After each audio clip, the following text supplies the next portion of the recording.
ये कहानी है एक जालिम राजा की, जिसने अपनी जुड़वा राजकुमारियों को सिर्फ इसलिए जिंदा कब्र में दफन करवा दिया क्योंकि उसे राजकुमार चाहिए था। और जब उसने अपनी ही रानी को जंजीरों में कैद कर दिया तो फिर उसके साथ ऐसा अंजाम हुआ कि देखकर पूरा राज्य तौबा तौबा करने लगा। यह अंजाम सुनकर यकीनन आपकी रूह भी कांप उठेगी। आसमान पर बादल छाए हुए थे। उस वक्त मूसलधार बारिश हो रही थी। हर तरफ आंधी चल रही थी, जैसे बारिश हर चीज को बहा ले जाए।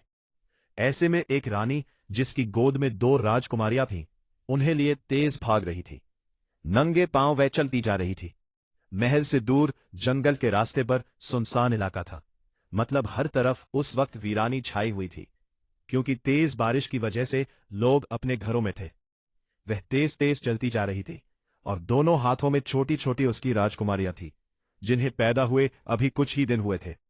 आंखों से आंसुओं का सैलाब बह रहा था और वह चलती ही जा रही थी, जैसे अपनी जान और अपनी राजकुमारियों की जान को किसी बड़े खतरे से बचा रही हो।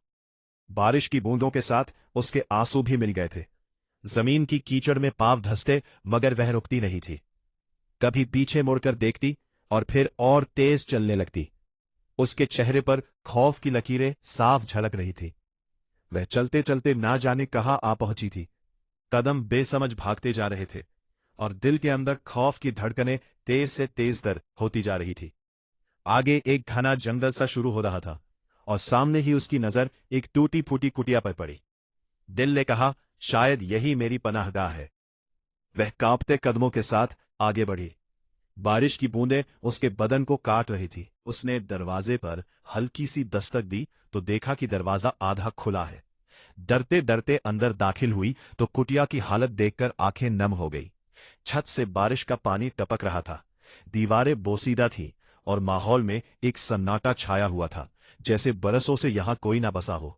वो थकी हारी एक कोने में बैठ गई। हिम्मत करके कुछ लकड़ियां जो पड़ी थी इकट्ठी की और भीगी हुई कपकपाती उंगलियों से आग जलाने की कोशिश करने लगी। आखिरकार एक नन्ही सी चिंगारी भड़की और आग की लौ रोशन हुई। वो दोनों नन्ही राजकुमारियों को सीने से लिपटाकर इस आग के पास बैठ गई। राजकुमारियों के नन्हे हाथ उसके चेहरे को छू रहे थे और रानी मां की आंखों से आंसू मोतियों की तरह गिरते जा रहे थे। बारिश की ठंड और जिंदगी के दुख मिलकर उसके वजूद को लड़ रहे थे। वो अपने दिल में बार बार ईश्वर को पुकार रही थी, हे भगवान, मेरी मदद करो, मेरी राजकुमारियों की हिफाजत करो। अभी वो दुआओं में ही मग्न थी कि अचानक दरवाजा चरचराता हुआ खोला। उसने खौफ से राजकुमारियों को अपने सीने से और भी जोर से लिपटा लिया। दरवाजे में एक झुकी हुई पुरानी लाठी थामे एक बूढ़ी औरत दाखिल हुई। उसके चेहरे पर झुर्रियां थीं, मगर आंखों में सुकून और मां जैसी मिठास थी। बूढ़ी औरत ने उसे देखा और नरम लहजे में कहा, बेटी, घबराओ नहीं, ये मेरा ही घर है। रानी सुगंध ने कांपते हुए लहजे में जवाब दिया, मां, मुझे कुछ दिन पनाह दे दो। बाहर तूफान है और मैं अपनी राजकुमारियों को लेकर कहीं जा नहीं सकती। बूढ़ी औरत उसके करीब आकर बैठ गई, पर हाथ रखा और आहिस्ता से बोली, बेटी, ये दर और दीवार गरीब सही मगर महफूज है। तुम कुछ दिन यहां सुकून से रह सकती हो, लेकिन एक बात बताओ, तुम कौन हो और इतनी बारिश, इतना तूफान छोड़कर तुम अपनी नवजात राजकुमारियों को लेकर क्यों निकल आई हो? ये सब सुनकर सुगंध की आंखों में आंसू उमड़ आए। उसकी आवाज कांपने लगी और वो नम लहजे में बोली, मां, मेरी कहानी बहुत ही दर्दनाक है, लेकिन दिल का बोझ हल्का करने के लिए आपको सब कुछ बताती हूं। वो लम्हा भर के लिए रुकी, जैसे महल की दीवारें टूटकर उसके सामने गिर रही हो। फिर आहिस्ता आहिस्ता बोलना शुरू किया, मैं राजा अभय प्रताप की पत्नी रानी सुगंध हूं। एक छुपते राज्य की राजकुमारी थी, ना मां का सहारा, ना बाप का साया। मेरी शादी दूर के राज्य में राजा अभय प्रताप से हुई। मेरा पति एक सख्त मिजाज और बेरहम राजा था। मेरी सास रानी माता भी उतनी ही संदिल निकली। शादी को कुछ ही माह गुजरे थे कि अभय प्रताप युद्ध में जाने की तैयारी करने लगा। उस वक्त मैं मां बनने वाली थी। मैंने दिल में सोचा कि ये खबर सुनकर वो खुश होगा, मुझे सहारा देगा, लेकिन उसकी बातों ने मेरा दिल तोड़कर रख दिया। सुगंध के होठ कांपने लगे।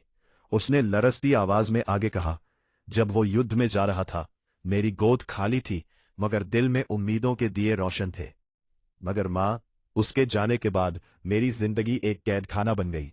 सास दिन रात मुझे ताने देती रहती, कहती, राजकुमार ही पैदा करना, हमें वारिस चाहिए। उनके अल्फाज मेरे दिल को काटते जाते। मैं हर रोज डरती रहती कि अगर राजकुमारियां हुईं तो क्या होगा।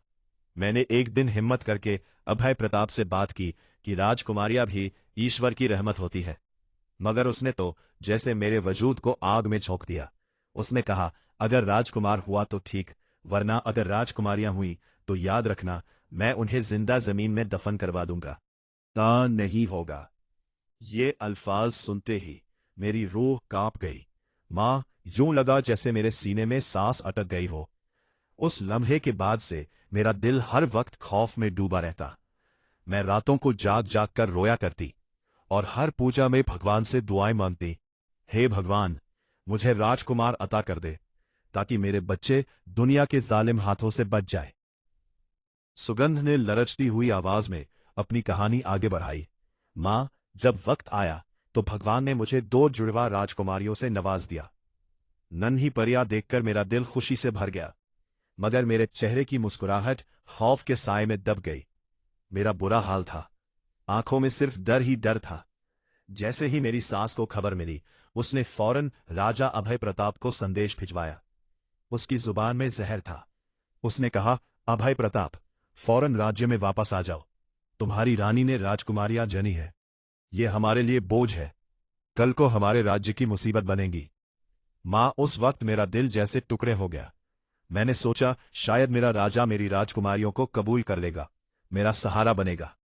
मगर उसने भी बेरहमी से कहा, मैं 5 दिनों में आ रहा हूं, युद्ध का काम मुकम्मल हो गया है, बस तुम फिक्र ना करो, मैं आकर सब ठीक कर दूंगा। ये लफ्ज मेरे लिए किसी तलवार से कम ना थे। मेरा दिल दहल गया। मैं हर वक्त रोती रही, अपनी सास के पांव पकड़े, हाथ जोड़े कि मुझ पर और इन मासूम गलियों पर रहम करो। मगर उसने एक ना सुनी। उसकी आंखों में जैसे खून उतर आया था। वो हर लम्हा मेरी राजकुमारियों को खत्म करने के डर पर रहती। फिर वो दिन आया जब अभय प्रताप युद्ध से वापस आने वाला था। अगले दिन उसका आना तय था, और उस दिन मां, आसमान पर तूफानी बारिश बरस रही थी। हर तरफ अंधेरा और सन्नाटा फैला हुआ था। मेरी सास अपने कमरे में सो रही थी, सर्दी की शिद्दत के कारण मोटे कंबल में लिपटी हुई थी। मैंने मौका नहीं छोड़ा। भगवान का नाम लेकर अपनी दोनों राजकुमारियों को सीने से लगाया और महल के दरवाजे से बाहर निकल आई। मां, मैं दौड़ती गई। कीचड़ से भरे रास्ते मेरे पांव जख्मी करते रहे, मगर मैं रुकी नहीं। दिल में सिर्फ एक ही ख्याल था कि कहीं वो जालिम हाथ मेरे नन्हे फूलों तक ना पहुंच जाए। यूं मैं अपने राज्य से बहुत दूर निकल आई।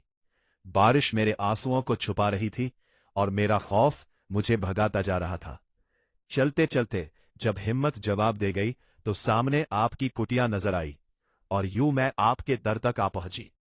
ये कहते कहते सुगंध के जब्त के बंधन टूट गए। वो अपनी राजकुमारियों को सीने से लिपटाकर फूट फूट कर रोने लगी। उसके आंसुओं की बूंदें राजकुमारियों के गालों पर टपकने लगी, और कुटिया का सन्नाटा उसकी हिचकियों से भर गया। बूढ़ी औरत ने सुगंध के आंसू देखकर उसके कंधे पर हाथ रखा और नरम लहजे में कहा, बेटी, फिक्र ना करो, तुम और तुम्हारी राजकुमारियां अब अकेली नहीं हो। चंद दिन यही रह लो। बारिशें हैं, बाहर निकलना नामुमकिन है, लेकिन याद रखो, ये कुटिया महफूज नहीं है। जालिम लोग चाहे तो यहां तक पहुंच सकते हैं। जैसे ही मौसम खुलेगा, मैं तुम्हारे लिए महफूज ठिकाने का बंदोबस्त करूंगी। सुगंध ने आंखों से बहते आंसू साफ किए। उसके दिल को कुछ तसल्ली मिली, मगर खौफ की जंजीरें अब भी जकड़े रखती थीं। वो रातों को राजकुमारियों को सीने से लगाए जागती रहती और हर लम्हा भगवान से दुआ करती, हे भगवान, मेरी राजकुमारियों को जालिमों के हाथों से बचा ले। उधर दूसरी तरफ राजा अभय प्रताप की आंखों में गुस्से की आग दहक रही थी। उसका गुरूर और अहंकार चीख रहा था। वो महल के दरबार में टहलता हुआ अपनी मां से चीख कर कह रहा था, ये रानी मेरी इज्जत को मिट्टी में मिला गई। उसकी हिम्मत कैसे हुई कि मेरी बात के खिलाफ जाए। मैंने कहा था कि राजकुमारियां मेरे लिए मौत है। अब जब वो जिंदा राजकुमारियों को लेकर भागी है, तो याद रखना, मैं उन्हें भी और उसे भी जमीन में जिंदा दफन करवा दूंगा। उसके लबों से जहर टपक रहा था। रानी माता उसको भड़का रही थी।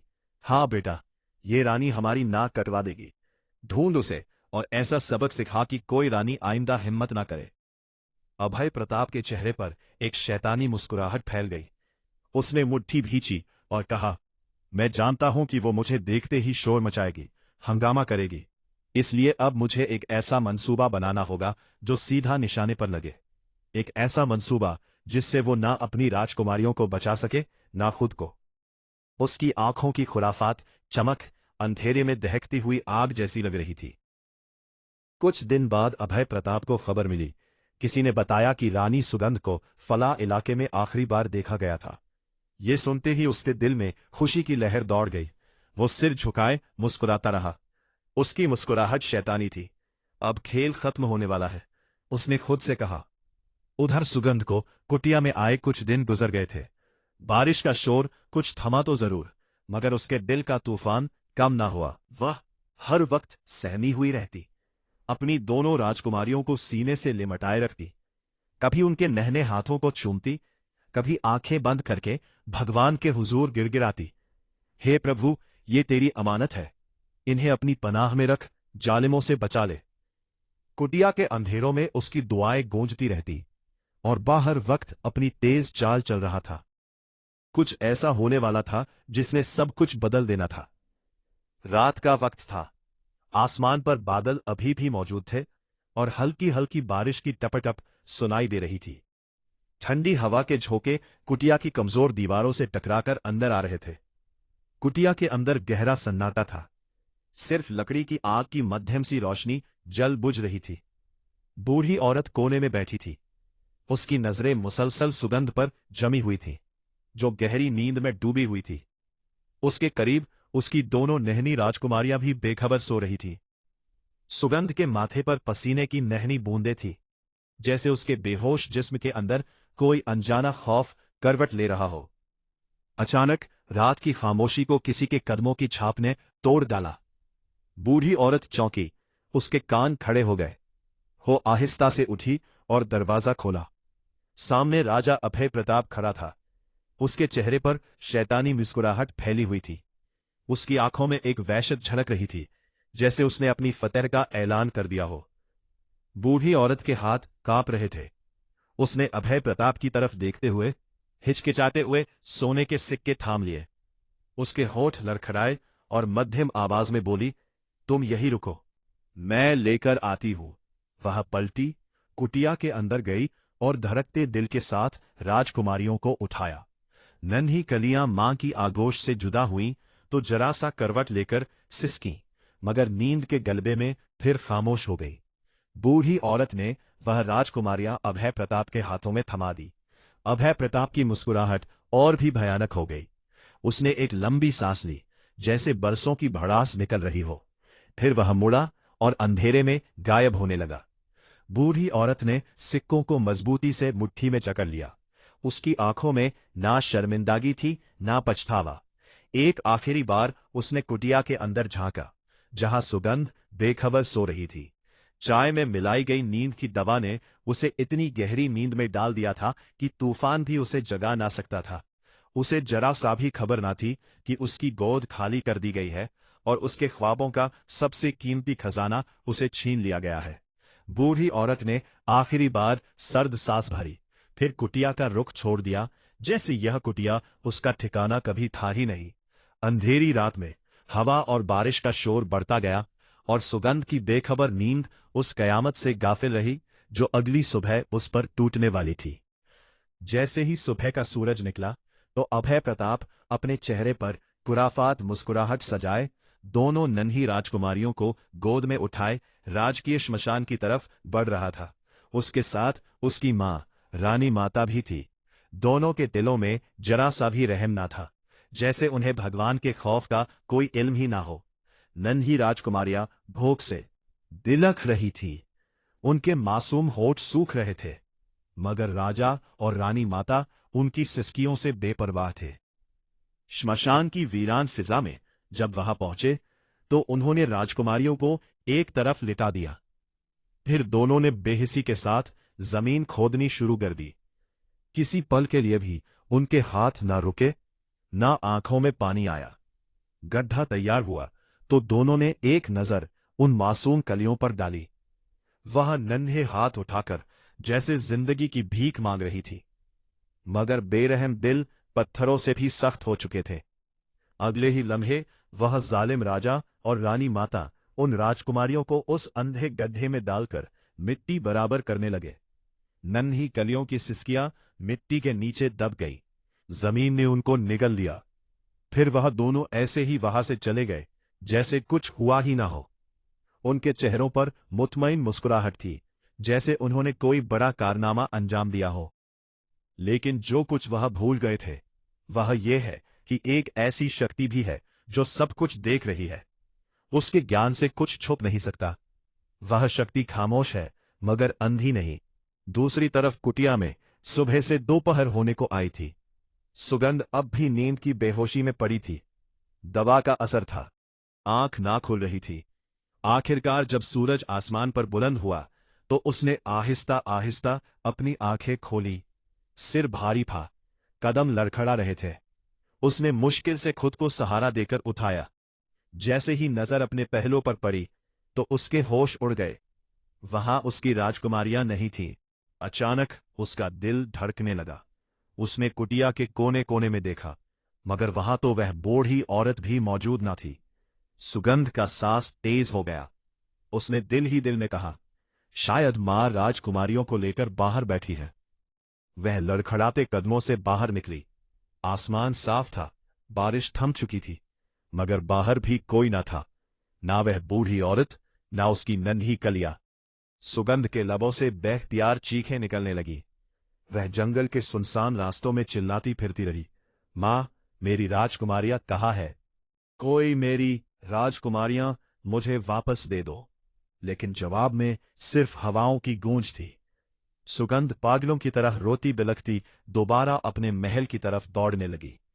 उसके दिल में एक ही ख्याल था, ये सब अभय प्रताप का ही किया धरा है। हां, वही मेरी राजकुमारियों को ले गया है। अब उसकी आंखों में आग थी, होठों पर सवाल थे और दिल में खौफ कि आखिर उसकी राजकुमारियों के साथ क्या हुआ होगा।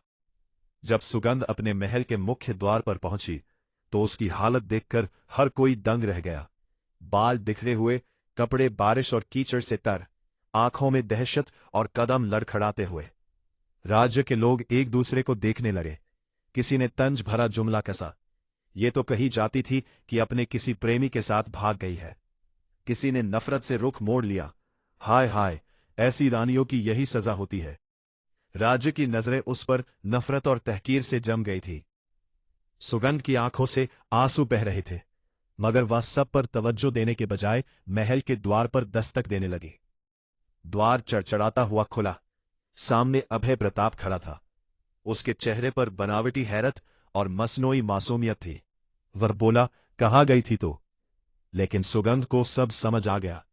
उसने दीवानगी में उसका वस्त्र पकड़ लिया और दहाड़ते हुए कहा, अभय प्रताप, बताओ मेरी राजकुमारियां कहाँ है? कहाँ ले गया तू उन्हें?